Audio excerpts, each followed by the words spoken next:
Hello, this is a continuation of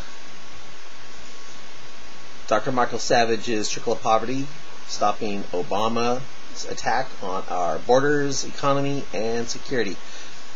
Excellent read, very great book, very timely and important in this day that we are living in. And I read this before, but my computer overheated, so I've got to read it again because it didn't stick. But I don't mind reading it again.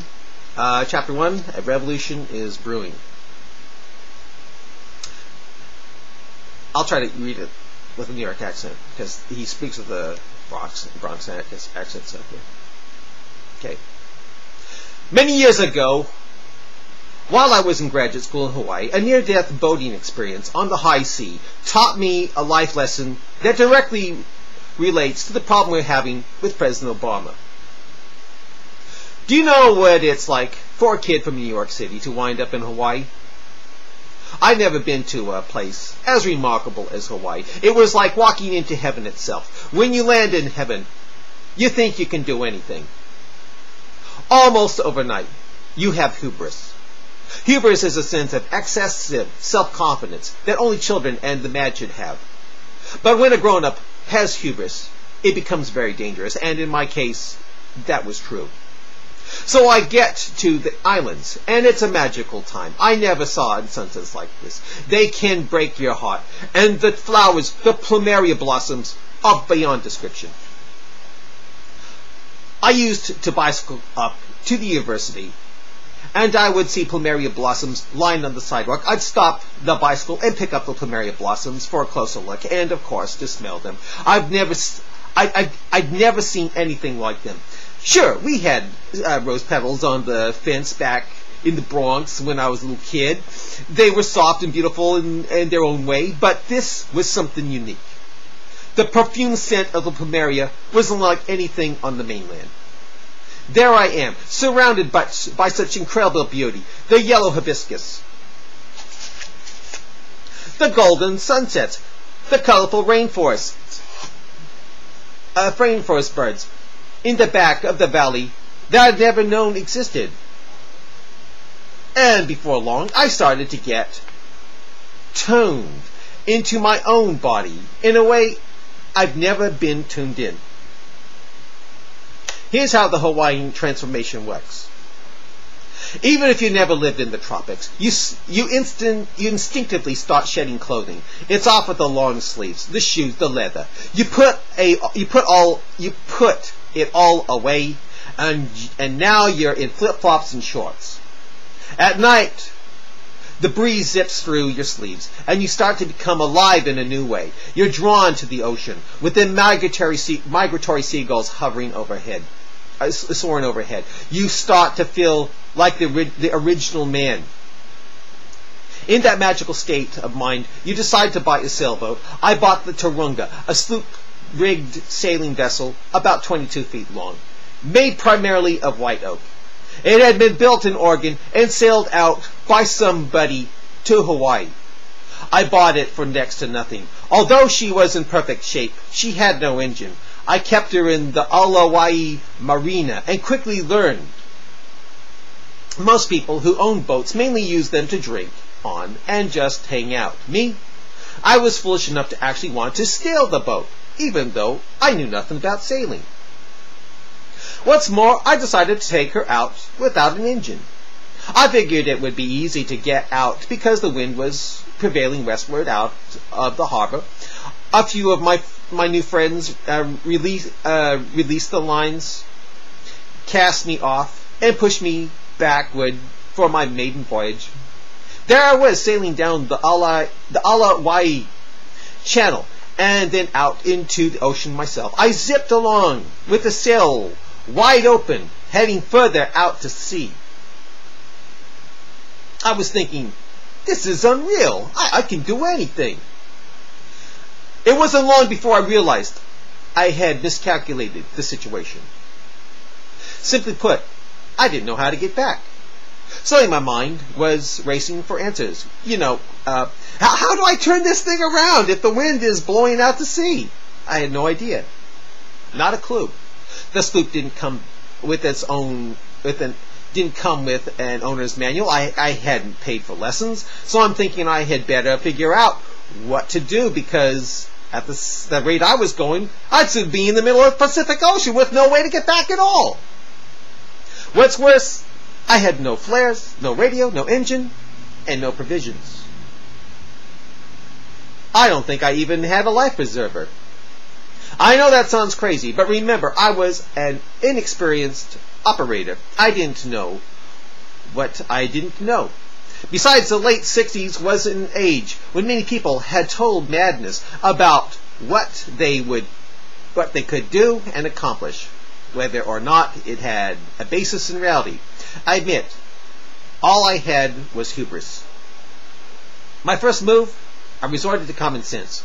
I dropped the sails because that, of course, would cut the motion of the boat.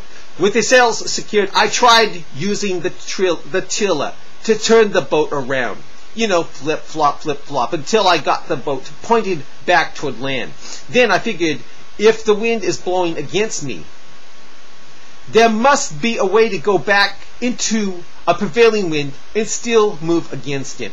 I've seen other people do it. And little by little, lo and behold, I was able to return to the harbor. I still don't know whether it was pure luck, a strong undercurrent, or God's hand pushing me to safety. I quickly learned that sailing is not for the amateur. Here's a connection to President Obama. America is the boat. Whoever is at the helm determines her destination. If he's experienced, if he's wise, if understands the fundamentals of boating, then all is well. Then all is well. She'll remain safe and strong, able to still sail again for generations to come. If not, apart from a lucky break or God's direct intervention, she'll drift further out into dangerous waters without a prayer of survival. It all comes down to the heart, soul, and experience of the sailor. Does the sailor have a healthy respect for the laws of boating on the high seas? Or does he ignore them and do as he pleases, putting himself and the boat in moral peril? Is he wise enough to recognize the danger signs on the horizon and quickly change course? Or in the face of certain disaster, is he too arrogant and reckless to make the necessary adjustments while there's still time? We're living in dangerous times. We have a political novice in America's wheelhouse. Moreover, the president is propelled only by a dangerous hyperdosage of hubris. Is that an overstatement? We all know the former junior senator from Illinois had only about 5 minutes political career before campaigning for the higher office of the land. In other words, Obama has no governing experience. He doesn't know how to lead, whereas he has been indoctrinated by Marxist professors. He's convinced that the failed idea of Marxism and socialism will suddenly work now that he's in charge of the ship. Moreover,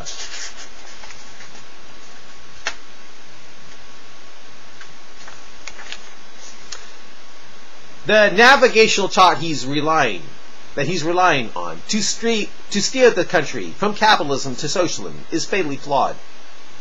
And now he's lost and over his head. Obama has taken a hammer and sickle into our economy, saddled us with a national debt we can never repay.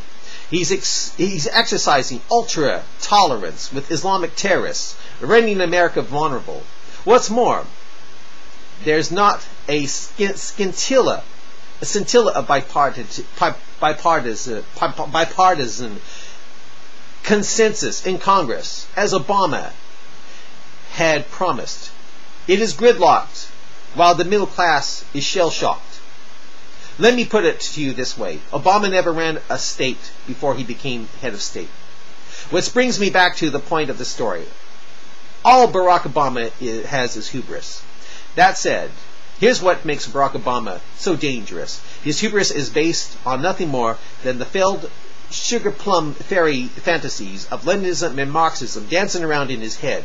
Since the president has no governing experience, since he has rejected the fundamentals upon which this country has been built, he relies on the fanciful notions of utopia colorfully painted by his communist professors, his Mao infatuated inner circle of presidential advisors, and his Leninist-loving close personal confidants.